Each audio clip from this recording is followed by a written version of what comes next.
Donc le crément à l'heure actuelle, c'est un tiers de la production environ. C'est vrai que ça a pris de l'ampleur au fur et à mesure des années. Après, papa s'est lancé dans le crément dès les premières années de production de l'AOC, quoi. Donc on a toujours fait, on a tout fait nous-mêmes dans le crément, à part tout ce qui est mise en bouteille et dégorgement, comme tout le monde avec un prestataire.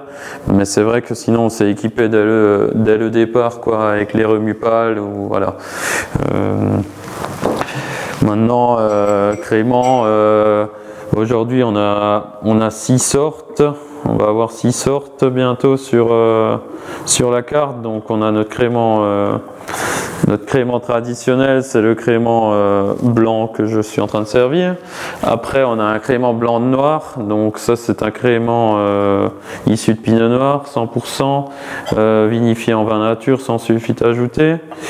On a un crément rosé également, donc le crément rosé 100% pinot noir.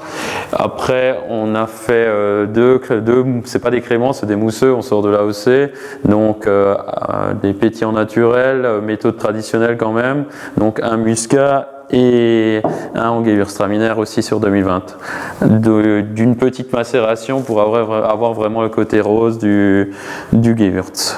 D'accord, ouais. Donc ouais, ça a vraiment une gamme qui est relativement étoffée, quoi. Ouais, sachant c'est étoffé et c'est vrai que ça permet d'avoir des créments totalement différents et d'avoir une fraîcheur qu'on n'a pas sur des vins classiques, certains vins classiques, quoi. Tout à fait. Allez, découvre. Santé Pascal. Donc crément, c'est vrai qu'on est sur une belle finesse de bulle. On a beau cordon, c'est vraiment élégant. Ouais, aromatiquement, c'est vrai que l'Auxerrois amène beaucoup de fraîcheur quand on le prend au nez comme ça. C'est vrai que ça a le côté parfumé de l'Auxerrois et le pinot noir va donner de la finesse derrière. Et avec l'élevage long sur latte va vraiment donner la finesse aromatique, la finesse de bulle. Et c'est vrai que c'est toujours mieux un crément avec un long vieillissement que des créments qui sortent à 12 mois. Là, on est un petit peu court actuellement, c'est 2018. On avait plus tendance à faire du 36 mois ou voire 42 mois.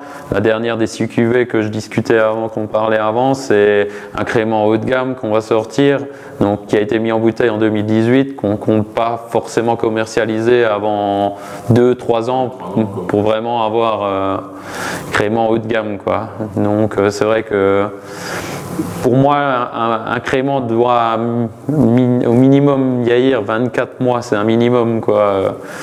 C'est toujours bénéfique, on va dire, quoi. Après, c'est vrai que point de vue stockage, quand on commence à stocker 2-3 millésimes, ben, ça fait de la place. Et là, 24 mois, t'es dedans. 24 mois, on est dedans. Voilà, c'est un peu court, mais bon, c'est déjà bien. Et là, typiquement, on est vraiment sur un vin très fin, hein, je veux dire, avec des arômes qui sont... C'est vrai que quand on le prend au nez, on a vraiment l'arôme de l'Auxerrois. Après, c'est un assemblage avec des parcelles issues du Bollenberg. Le calcaire, c'est vrai que ça redonne souvent beaucoup de fraîcheur et on le ressent au nez, quoi, quand on prend le vin au nez. Après,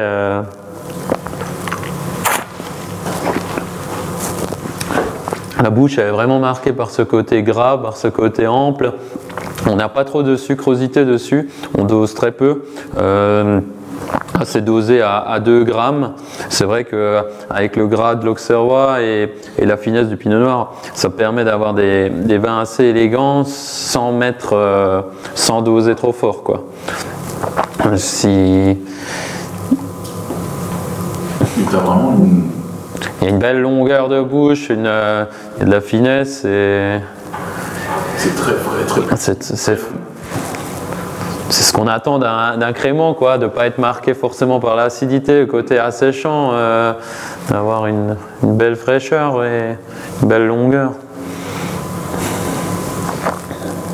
Là, typiquement, forcément, apéro, mais à part ça, on pourrait partir sur quoi?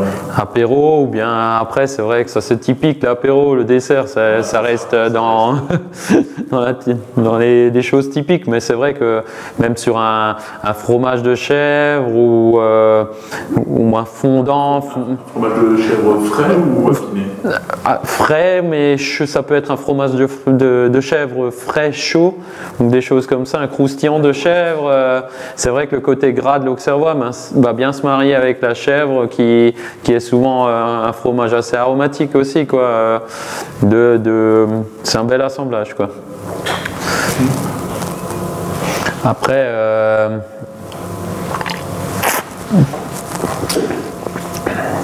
en bouche, on a vraiment la longueur de bouche, le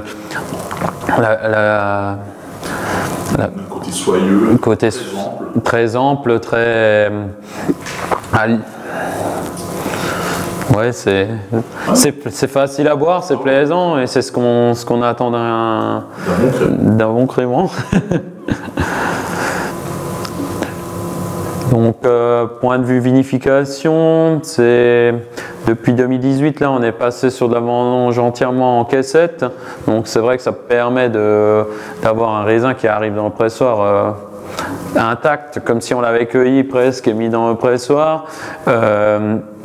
Des pressurages longs, donc environ entre 6 et 8 heures suivant les cycles de pressoir. Les jus sont fractionnés au pressoir pour vraiment élaborer les cuvées suivant les cuvées. Donc notre haut de gamme, ce sera que du cœur de presse. Vraiment, je scinde tous les pressurages.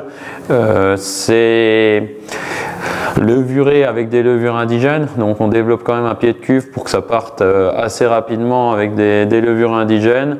Ça termine sa fermentation, on essaye c'est vrai qu'en bio, comme ça, sans sulfite, sans SO2, il n'y a pas de SO2 qui est mis jusqu'à la stabilisation. Donc généralement, ils font souvent la malo en cours de FA ou en fin d'FA, qui lui donne aussi ce côté charnu et gras. Personnellement, je préfère que le vin ait fait la malo. On est tranquille en bouteille aussi derrière et on n'a pas de surprise.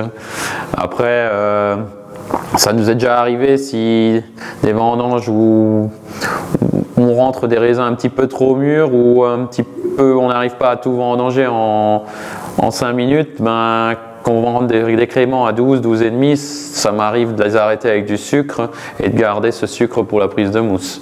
C'est plus compliqué à les tenir, c'est plus compliqué des fois à les stabiliser, à les arrêter, quoique ça dépend des années. Ça se fait. Non, il n'y a pas de vérité, ça se fait. Et après, tirage généralement mars-avril. Et après ça vieillit en cave sur latte tranquillement, quoi.